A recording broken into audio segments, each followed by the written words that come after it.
Hello, friends. This is Dave Hurwitz, executive editor at ClassicsToday.com, here with a new recording, which is reviewed by our very own Jed Disler on ClassicsToday.com, of Annie Fischer playing Schumann and Schubert.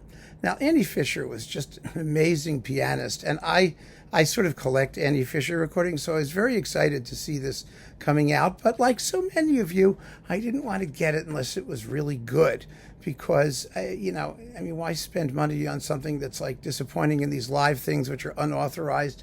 People issue them just because they exist, not because they should or because they do the artist justice.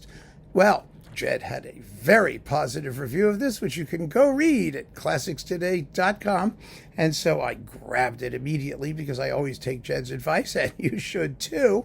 And boy, oh boy, is this marvelous, especially because it contains a work that Fischer didn't otherwise record and that really isn't at all well known, Schumann's first piano sonata. Now, Schumann is, of course, known for all of these sort of free-formy things, collections of character pieces like Chrysleriana or Papillons or Carnival or, that kind of stuff. But when it comes to larger, more abstract, as we call them, forms, that wasn't his thing. It wasn't his specialty. But the first piano sonata is a wonderful piece in 4 movements. It's 28 minutes long with 30 seconds added in this performance. And it has one of the most puzzling slow movements in the entire literature that just encapsulates everything that is most enigmatic about this composer. The second movement is an aria, which, means a vocal song, right? And it's very short. It's a little bit over 3 minutes long. And it's marked, get you ready for this one, senza passione ma espressivo. Without passion, but expressive. Well, how do you do that? I mean, seriously, how do you do that? It's not supposed to have passion, but it's supposed to be expressive. Well, expression is usually associated with some degree of passion, right? I mean, normally. Well, she shows you how to do it. This is how you do it. I think what Schumann was getting at here, because it's an aria, he wanted a certain directness, a simplicity, an honesty of expression, an intimacy of expression. Perhaps this is one of those approximations for that untranslatable quality that the Germans call Innigkeit, an inward quality, which is certainly expressive, but it's expressive in a way which is not, it's not like phone sex.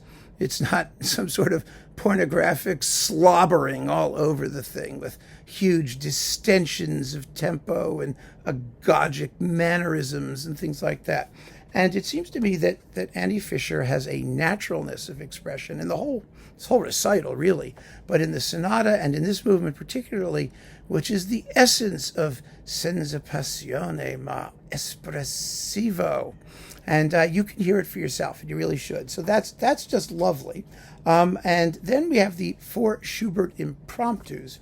And, the impromptus, again, when you focus, everything is about focus, right? It's about listening, really listening.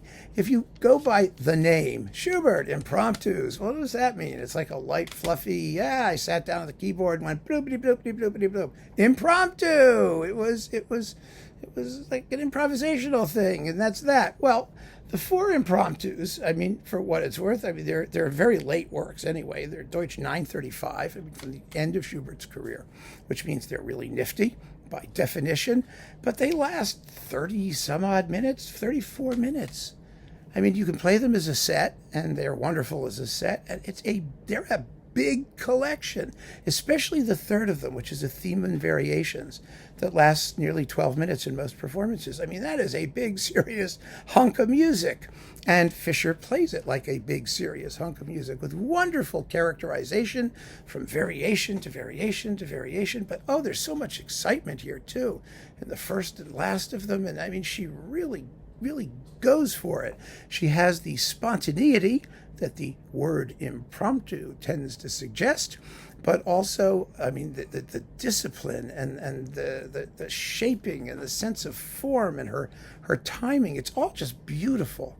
And, she was a very nervous artist. I mean, she was like a high tension, nervous artist. And so that could get the better of her sometimes. She was incredibly self-critical. She was, her Beethoven sonatas have come in for some shtick because, they were recorded over years, and she edited like bar by bar to get exactly what she wanted. They sound fabulous. They're beautifully sound. They sound like they're great. It's a great Beethoven sonata cycle, but she was very picky, and very insecure, perhaps is the word. And so, her recordings can reflect that nervousness. I think sometimes she can be a little edgy and fidgety, but here it all just emerges, and it's an absolutely gorgeous disc of Schumann and Schubert, and it's on the ICA label. These are live recordings from the BBC, and I just think it's a wonderful addition to the Fischer discography. And if you don't know these pieces, especially the Schumann First Sonata, it'll be a real discovery. I mean, it's just wonderful, wonderful music. So keep on listening, friends. Thanks for joining me, and take care. And thank you, Jed, by the way. Take care.